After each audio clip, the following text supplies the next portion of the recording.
is up, beautiful people? This is your girl, Nicole Denise, and we are back at it again with another video. And I'm shooting live on location from my car because today I actually felt like sitting by the water. So that's what I'm doing. And today is officially the first episode of Black Woman Free's December series called Get Free December, because listen, it's time for Black women everywhere to be free. And whatever freedom looks like for you, I want you to do that, sis. That's the only thing I want you to do. I want you to do that. I want you to be that. I want you to experience that. I want you to live that. So I thought it only fitting for me to, one, show up as me in my free space. And today it was just a water day. Today's a water day. And I was just like, the intruding thoughts were like, no, we got to set up the lights, do it professionally in the studio, do all that thing like my normal sit down videos. But I was like, no, I'm going to embody the very thing that I am talking about today. And that is redefining freedom for Black women. What does that look like? When you say you want to be free, or you say that freedom is something that you're going after, what exactly do you mean when you say that? So if you are interested in knowing what freedom is, how to achieve it, what it looks like, and how to basically write your own definition for freedom, I want you to stay tuned, okay? So I thought it was important to kick off this first video with actually like defining and or redefining what the word or what the term or what the feeling of freedom really is. Because if I'm calling this whole series Get Free December, what does being free even mean? And how does one know if she is free? Like, how do you know if she, he, they are free? Like, how would one even know that they are free? So I thought it was important to kind of take a deep dive into that term, as well as when it comes to Black women, what freedom looks like and how we can create and write our own definition of freedom. So if you don't know me, here's a little insight into me. I love words. I am a word nerd. I got my degrees in English and journalism.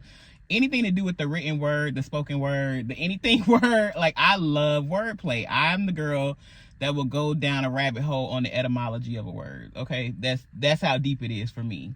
So of course, when it comes to the word freedom, or liberty, I had to actually look up the definition to see what it is, because I feel like when somebody says, if I hear Black women that come to me and, they're going after their career paths, or they want children, or they're trying to juggle a whole bunch of responsibilities, a lot of them say that, Nicole, I'm just looking for freedom, or I just want to feel free. But then that term itself can be very elusive and very kind of vague and abstract or intangible. So I wanted to kind of make concrete or cement what the word freedom is. So I went to the dictionary to see what the dictionary has to say about freedom. So these are the definitions that I found for the word freedom. Number one, the power or right to act, speak, or think as one wants without hindrance or restraint. We do have some freedom of choice. That's an example of freedom. The second one is the state of not being imprisoned or enslaved. The third one, the state of being physically unrestricted and able to move easily. Another definition says the state of not being subject to or affected by a particular undesirable thing.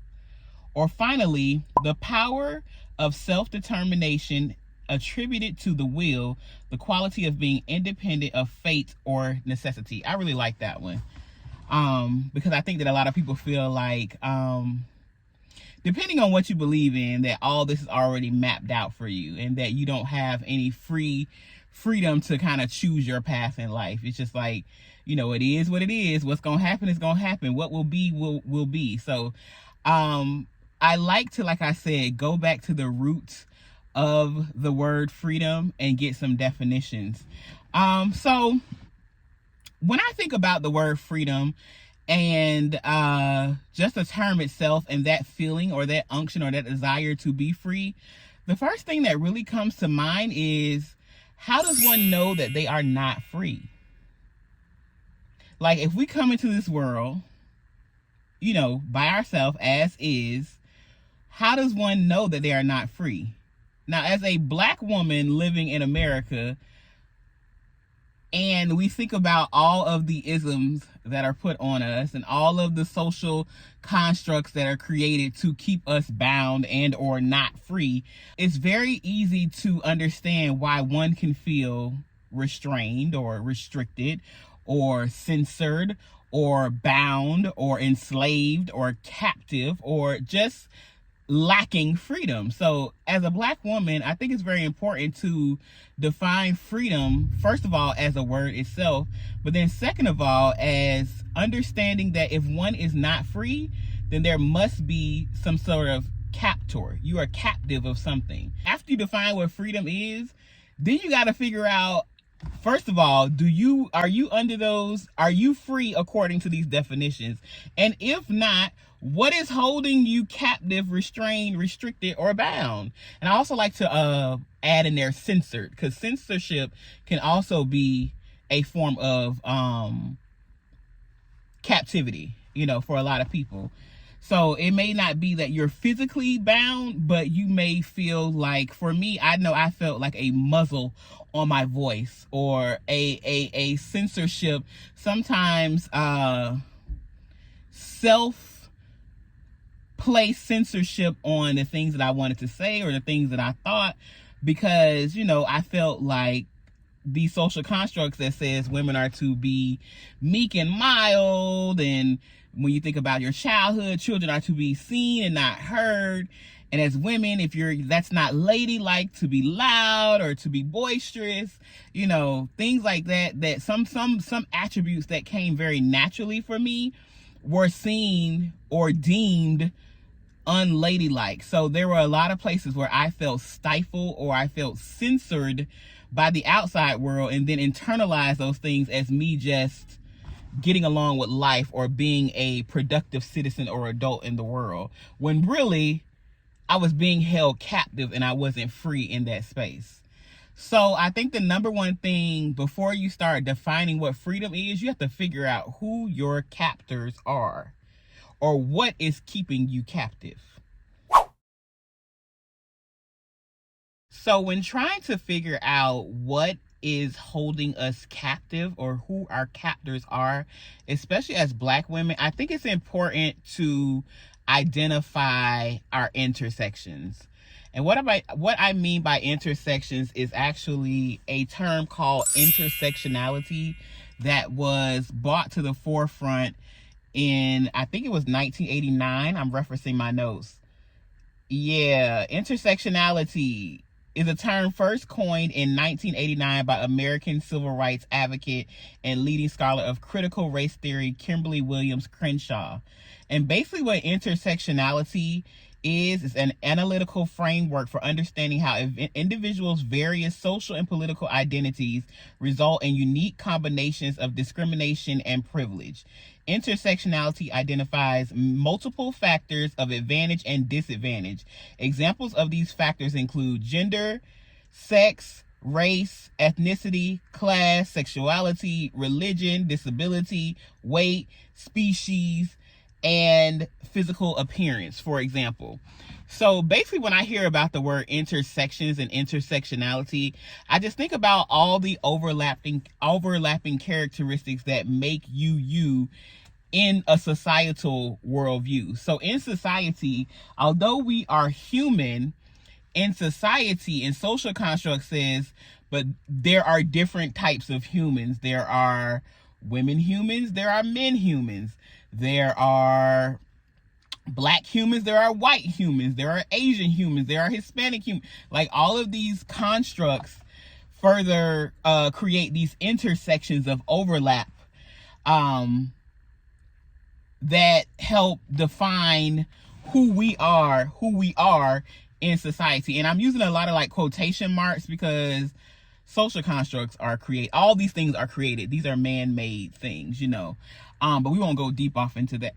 But basically, when you are looking for and trying to access your freedom, you have to realize what holds you captive. And for a lot of us, it is those intersections that will help us identify what we are requesting or seeking freedom from.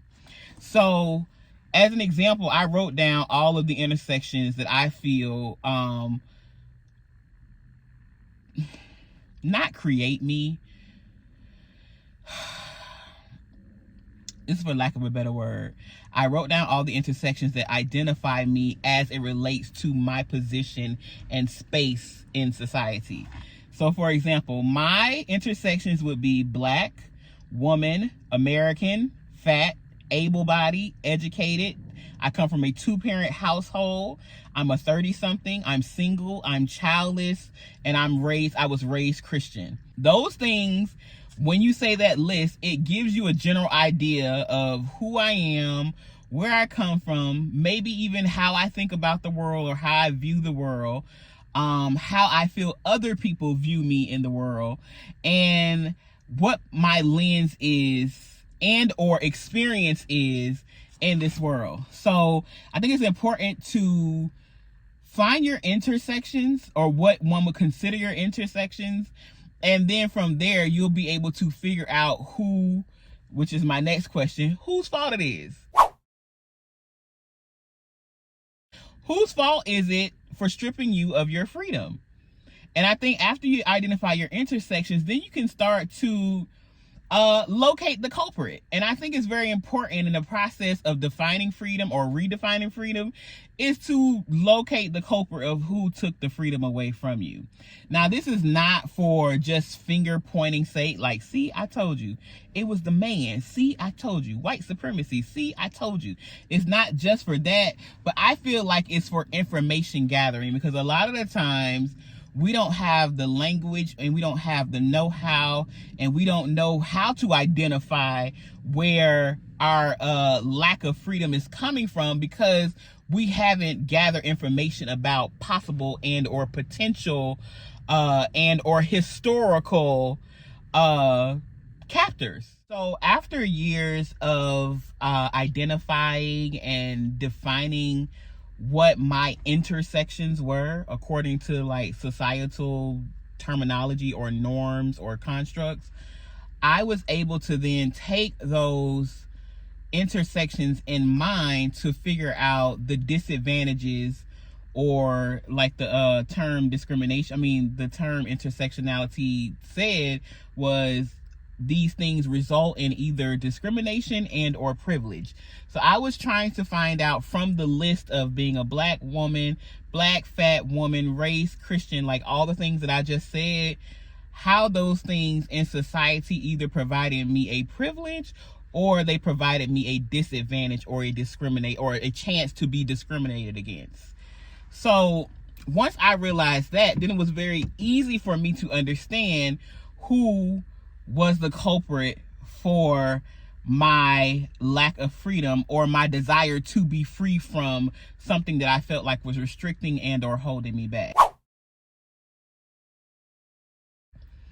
So now that I get into, understanding what it means to be a Black woman in America, and we start thinking about how America historically and continues to be a patriarchal, misogynistic, white supremacist, what else? Ageism, classism, capitalistic. We cannot leave out capitalism because that's a huge one.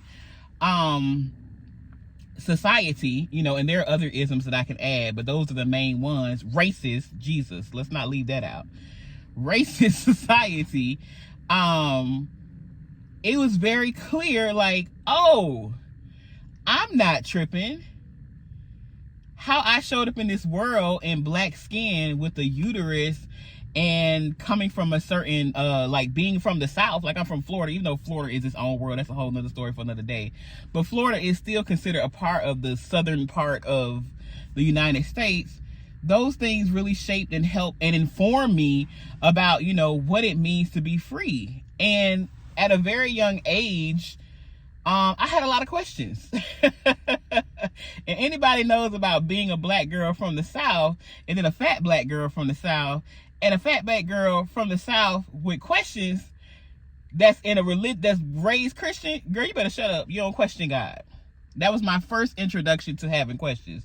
Do not question God, because I was in church all the time. My second introduction to having questions was in school, and you become like either the goody two-shoe because you always raising your hand, or for me, when you ain't want to answer my questions, I just started doing my own thing because what you were giving me to do as an assignment was too easy and wasn't challenging me, so I would get in trouble for talking because I want to talk about something else. So those are the two things that I realized, like, oh, considering who I am not free to formulate my own opinions. I'm not free to ask questions. You know, there was always some type of barrier placed in front of me when I was doing something that was quite natural as somebody that is growing up or, you know, trying to figure out life. It is natural for children to grow up and have questions. It is natural for people as they evolve and become and get more, you know, in tune with themselves, they have questions. But I realized that there were some barriers like, well, wait a minute, why?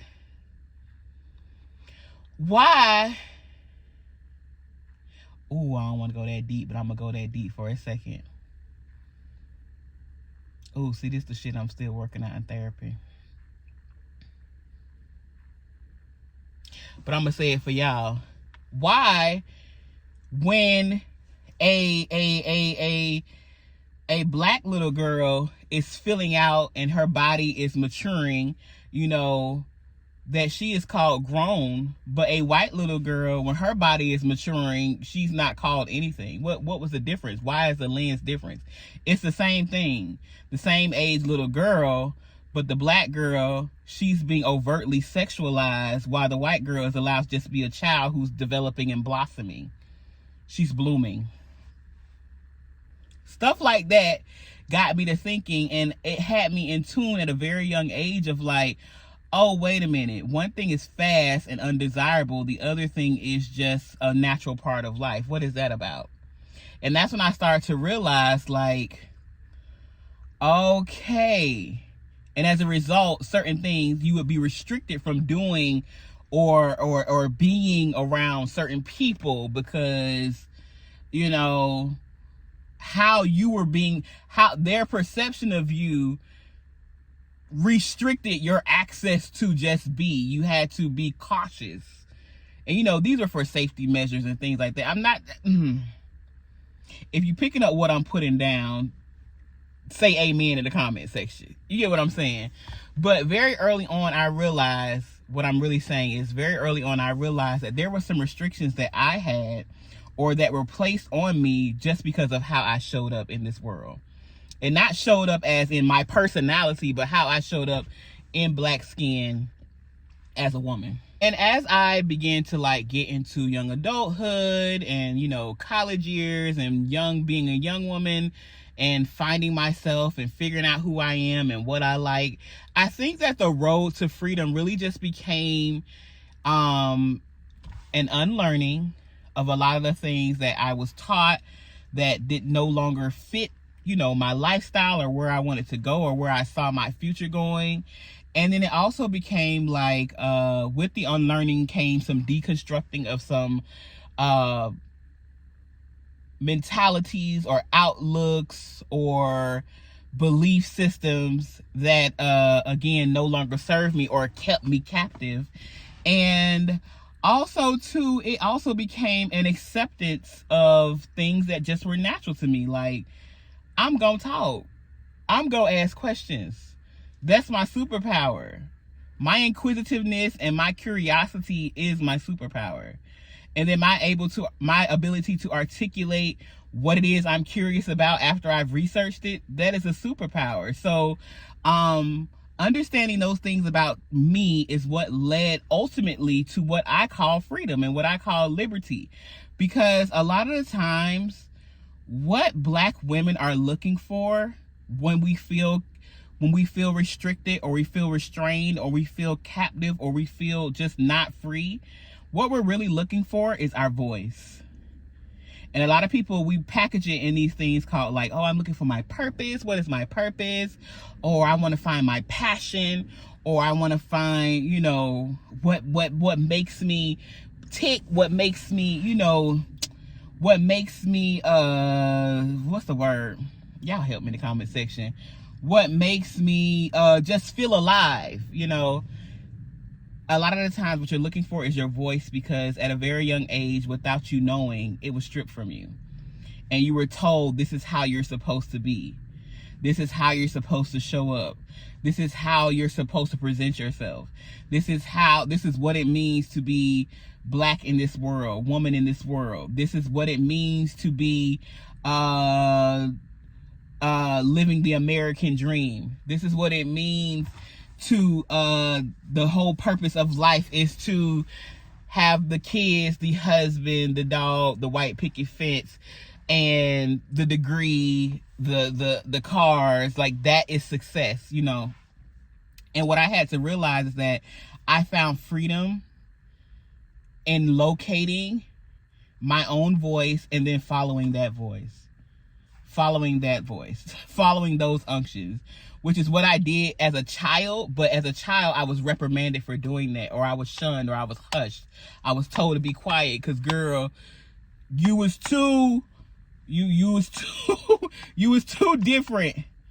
You was too bucking of the system at a very early age. You was too like, that don't make no sense. Why y'all doing that when this makes better sense? But then you were forcing people to show their hands, to show their cards. Or you saw people's cards and you were forcing them to be honest about their cards. And people don't like that.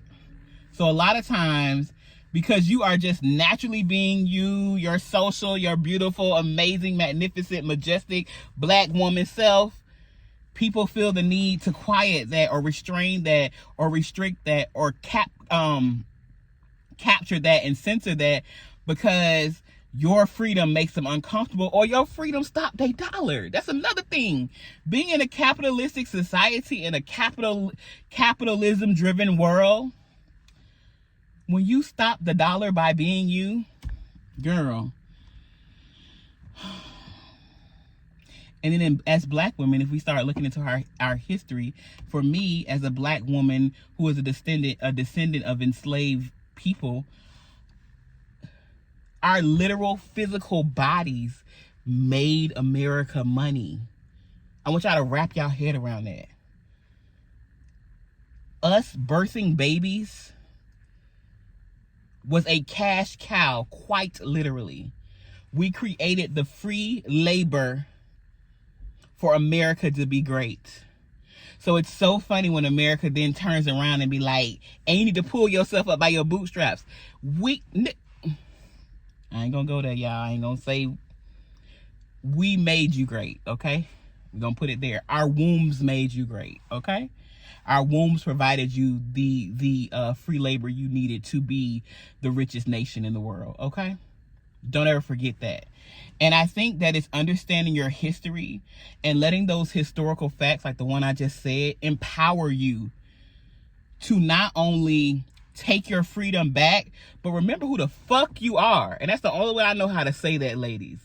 Black women, you got to remember who you are. That's the first thing. That's probably the video. Remembering who you are. Like when you came here, before all the stuff got dumped and pushed on you and told to you that this is who you're supposed to be, but remembering who you are at your core, that is the access to freedom that you're looking for. And when I started listening to her and being her and showing up as her, my life changed. My life changed. Freedom was felt. Freedom was gained. Freedom was, granted. And it wasn't because somebody else gave it to me. I just realized who I was. And I realized the power that I embody and the power of who I am. I realized that I am that I am. All right, we're going to leave that right there. There are two more things that I want to talk about when it comes to freedom. And I'm going to do another video on what I call the 4 pillars of freedom. But right now, I just want to touch on them. And the 4 pillars that I came up with, you know, after we go through this whole process of figuring out who had you captive in the first damn place, I think the 4 pillars, as you start to define and redefine freedom for you, because that's another thing that I've had to learn in this season of my life. A lot of times we get into these spaces where we're like deconstructing and we are tearing down things, tearing down strongholds, and we are clearing out the old, and we are unlearning the things that kept us captive for so long. The thing that people forget is that after you like blow shit up, you got to rebuild. And I think it's important as you define and as you create your definition, your working definition, first of all, make sure that your definition for freedom is a working definition, which means it is always open for edits. As you evolve, as you change your mind, as you see something different, as you realize that there's something that needs to be taken away or added, always make it a working definition. But I also feel like there are 4 pillars that you can, begin your process with. And those are, my 4 pillars of freedom are desire, strategy, action, and community. So very briefly, desire. When it comes to freedom, you got to have a desire to be free. Like I said, once you start identifying, like, I just don't feel right, I feel stifled, I feel stuffy, I feel censored, I feel restricted, I don't feel myself. Whatever it is that your intuition is telling you, like, this just ain't right, follow that. And from there, be okay with the desire to want something different. Because a lot of times people demonize and weaponize the word desire, and they try to overly sexualize it. Desire is just wanting something different, or just wanting something, period.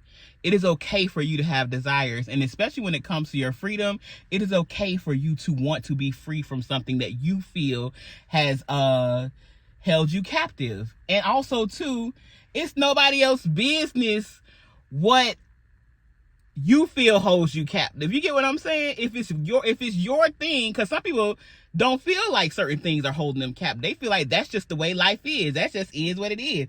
Boys will be boys, women will be women. But if you don't think that way and you don't feel that way and you want to be free from just that mindset or whatever it is that you're looking for freedom from, do that. And nobody has to be able to, don't give anybody the power to dictate what your desires should be. Your desires are your desires for a reason. Number 2, strategy. So after you have this desire and this longing and this wanting to be free or change some type of, change the trajectory.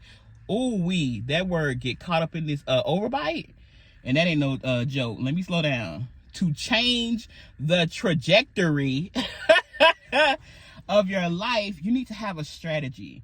And strategies don't have to be this like well thought out, well-oiled machine. Like, a strategy is literally just like, okay, so for example, I don't like the way I feel when I talk to Tyrone. It makes me feel like my voice is stifled. It makes me feel like I have to be somebody completely different in order to get his attention, or in order for us to even have a conversation. I just don't feel like I like who I am when I am talking to Tyrone. So the strategy to get free from that would be, I ain't talking to Tyrone no more. Or if it's not cold turkey, we not talking to Tyrone, instead of talking to Tyrone every day, I am talking to Tyrone once a week. You get what I'm saying? You have to have some sort of strategy. And the next thing is action.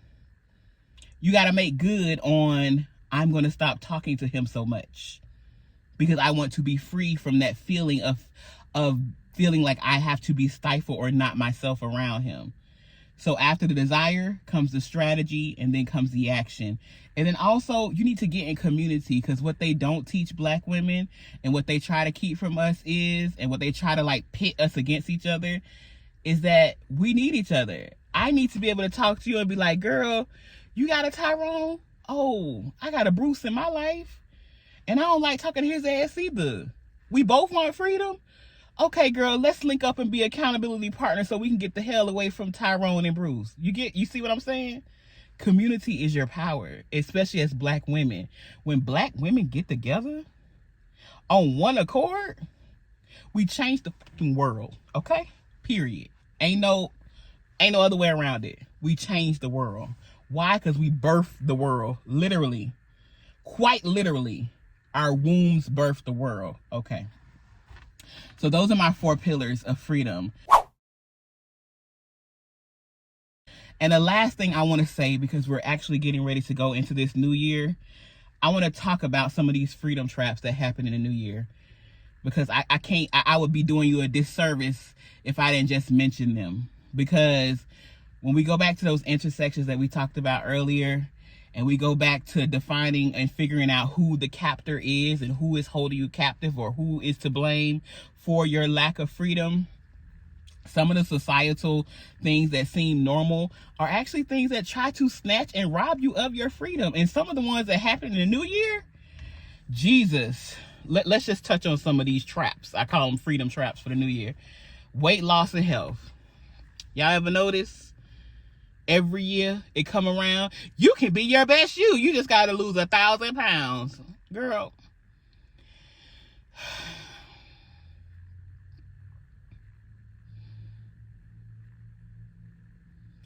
Being slave to a certain type of body image, and this ain't got nothing to do with health. I just want y'all to think about this societal wise.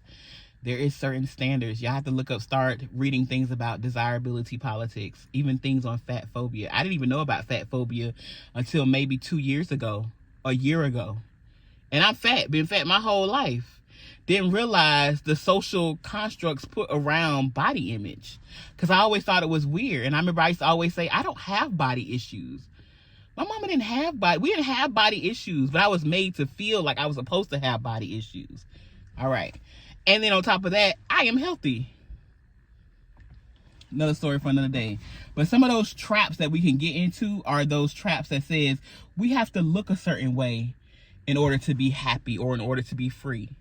We got to look a certain way. We got to present a certain way. So those weight loss and health freedom traps that I call during the new year, ignore them. Or if health and exercise and eating a certain way is important to you, then do that for you. But don't get caught up in the noise of I got to be looking this certain way, because that's the trap. The second one, financial freedom. Jesus, the gurus come out the woodworks. You just need financial freedom in a capitalistic society? Huh? It's so funny to me how the U.S. always talk about pull yourself up by your bootstraps and this and that, and you just need to you go to all the seminars and you do all this, but you in $1 trillion of debt. It's so funny to me where you're saying that the way to make it is to be out of debt and to be debt free, but you're in trillions of dollars of debt. Like, I don't buy the philosophy that says this is my way out. This is my way to freedom, when you've proven that it's not. It just don't. I'm having a hard time articulating, because it just don't make sense. You're saying the way to freedom and success is to have all this money and to be debt free, but you ain't debt free. Huh? How, Sway? What I'm saying is, don't get caught up. If finance is important to you, find your way. Do it your way.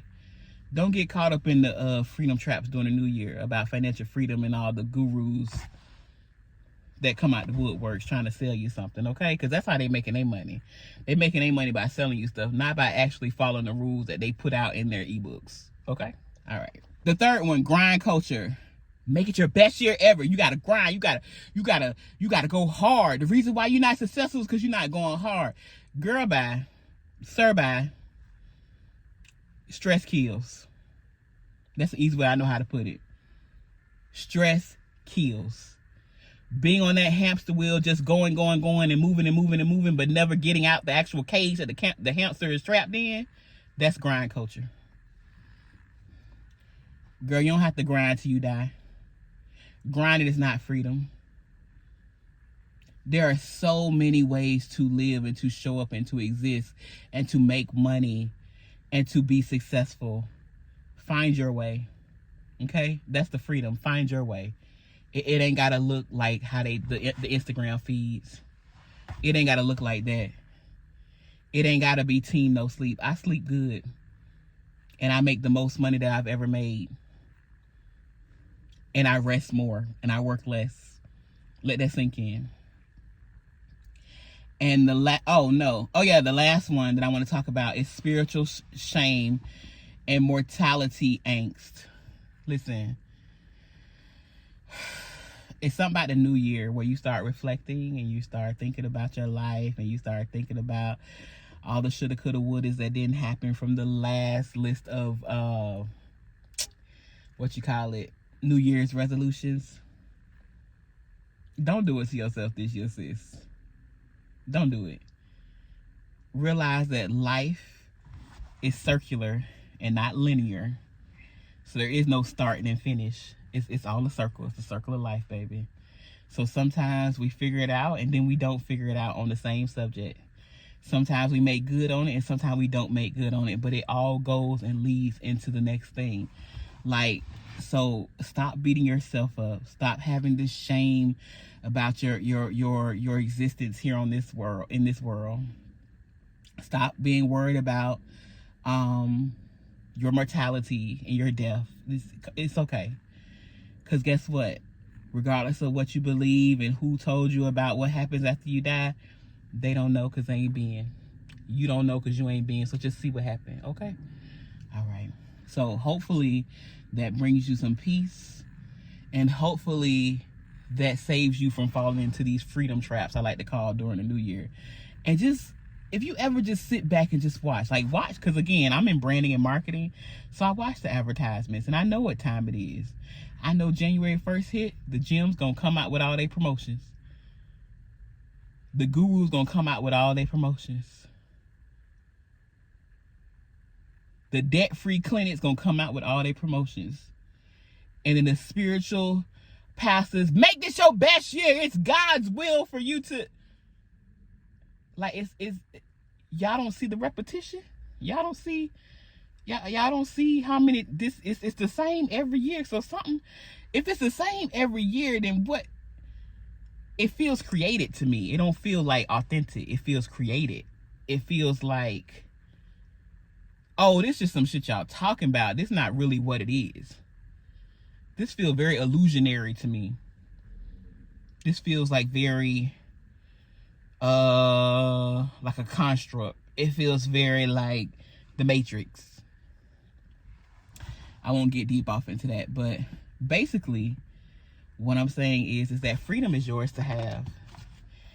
And when you don't overthink it and you just lean into what feels good, what feels natural to you, when you remember who you are